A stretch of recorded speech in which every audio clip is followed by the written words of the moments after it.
Congressman, at the State of the Union, you hosted the parents of Tyre Nichols, the man who died after being brutally beat by police.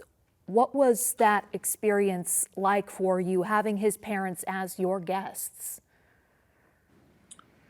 Well, I had the responsibility as the chair of the Congressional Black Caucus to call the family, to extend our condolences, to let them know that we stand with them for justice for their son, and that we wanted to have them attend the State of the Union as we called upon President Biden to speak to the hearts of the American people.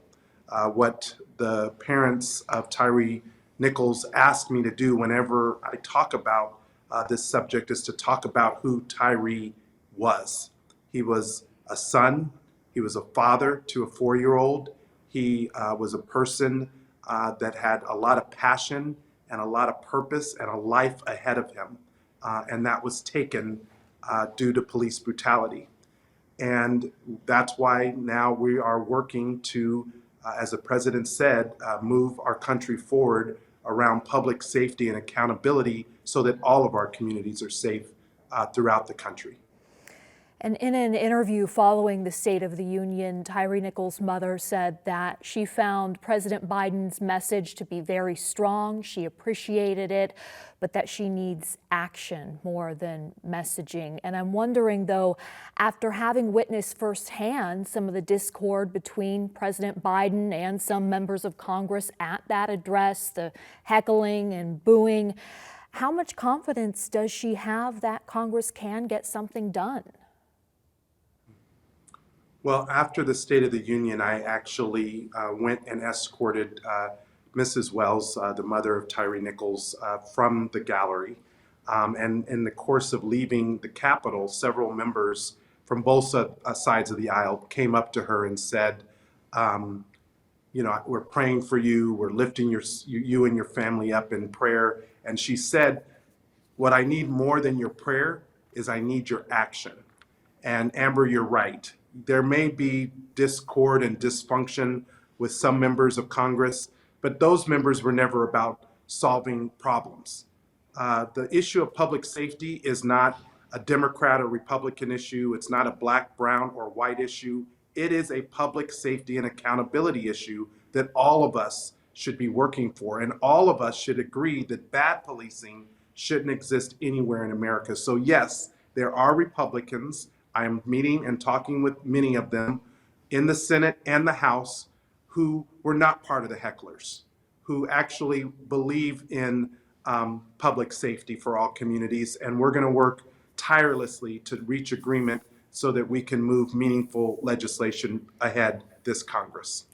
It's going to be hard, but we're going to work hard to get it done. What do you anticipate being most hard about it?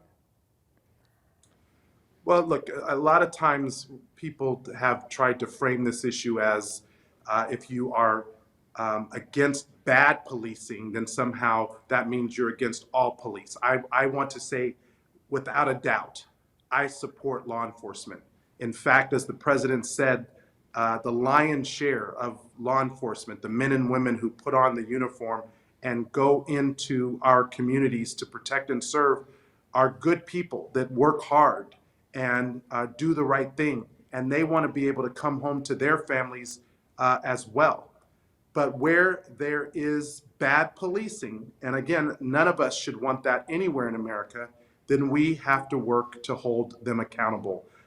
It's going to be hard to make sure that this doesn't become about rhetoric, that it doesn't become about a provision of law, but it becomes about the heart of what President Biden spoke to, which is that difficult talk that too many parents have to have with their children, particularly black and brown parents who are disproportionately affected by this.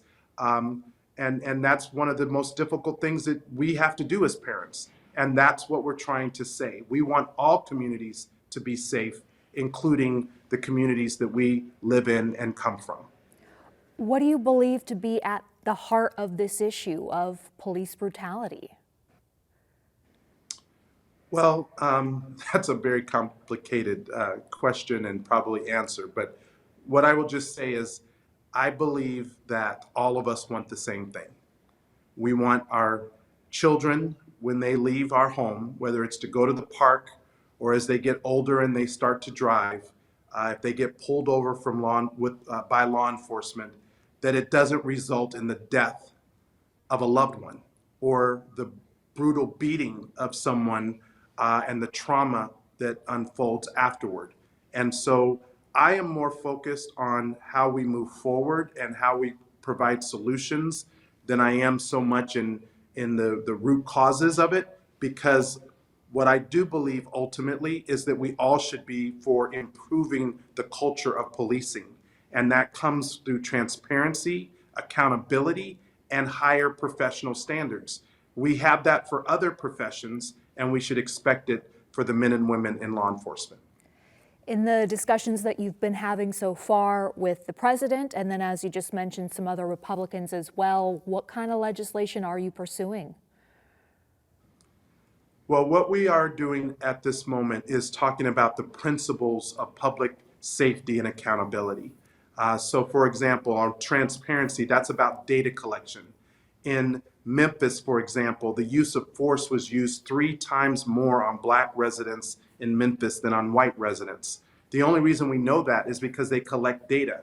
Well, there's 18,000 police departments across the country. We need that data for all of those departments. Secondly, we need more accountability. When there is wrongdoing, there needs to be a mechanism by which individuals are held accountable or departments are held accountable. And there needs to be teeth in those accountability provisions. And finally, it's about professional standards. And that goes to helping law enforcement with what they need. I agree with the president that sometimes we ask law enforcement to do more than they even want to do. We need to support them with community-based intervention, mental health support, social workers, so that they're not having to deal with all of societal issues. They are able to focus on ways to keep our communities safe. Talking about that accountability aspect, the George Floyd Justice in Policing Act, which passed the House back in 2021 but did not pass the Senate. I believe one of the holdups was the qualified immunity, which those are protections that shield law enforcement from being sued following incidents like this. Is that an area you're willing to negotiate on? I mean, if that's the sticking point?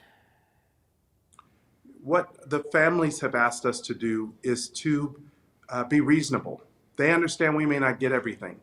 And qualified immunity is one provision, but there's a whole lot of other good provisions that we actually have agreement on with Republicans and with some in law enforcement. I'm meeting with the head of law enforcement, both in our local law enforcement agencies, because I believe in hearing from them, but also national law enforcement agencies as we work towards finding a solution. So I have drawn no lines in the sand. I believe in compromise, especially when it comes to saving lives and keeping our community safe.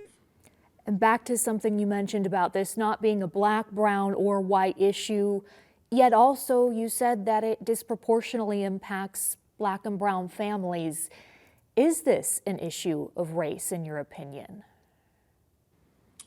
Well, what I know this, as a black man that was born and raised in Las Vegas, and as a father now of 3 children, 2 grown, soon to be grown young men and a teenage daughter, it's important for people to understand what the president said, that there's a burden that black and brown families have especially. It's not to the exclusion of others. And what I've tried to say for people to really understand is it may have fear and anxiety for me today, but that doesn't mean it's to the exclusion of other people. It may have been Tyre Nichols yesterday, but it could be anyone today or tomorrow. And so all of us should be willing to come together for public safety and accountability in every community. And all of us should agree that bad policing has no place in any American community or city. So I don't want to complicate it by talking about issues that I can't resolve around race. That is a much bigger issue. But what I do know is that families, no matter who they are, no matter what background they come from, black, brown, or white, should, if you're a parent, a mother, a father, a son, or a daughter, you should be able to live safely in your community from all forms, whether that's violence against bad policing, whether that's anti-Asian hate, whether that's immigrants that are being targeted because of extreme rhetoric. We need to come together as a nation in this moment, and that means making all of our communities safer. And finally, from the local perspective, I wonder what you hear in terms of how prevalent police brutality is in the district you serve here in Nevada. Well, clearly we've had our issues in Nevada and in Las Vegas. I'm pleased with the progress that we've made over the years since the 21st Century Policing Commission was put into place back when President Obama was president. I actually helped bring then Director Davis over the COPS program to work with local law enforcement. I want to commend our local sheriff and local law enforcement agencies throughout our communities, including in North Las Vegas, for recognizing that, again, this is an issue that they have a responsibility because it's their profession. I've heard from a number of police officers about the difficulty to recruit people into the profession. And part of that is because of this stigma right now. And I want, again, to make it absolutely clear, we need and support our law enforcement. I've worked to fund law enforcement in our local community, and I'll continue to do so. And I believe that I can both work to fund law enforcement while also making sure that bad policing has no place in any law enforcement agency in my district or anywhere else in America. Congressman Horsford, chairman of the Congressional Black Caucus, thank you so much for your time. Thank you, Amber.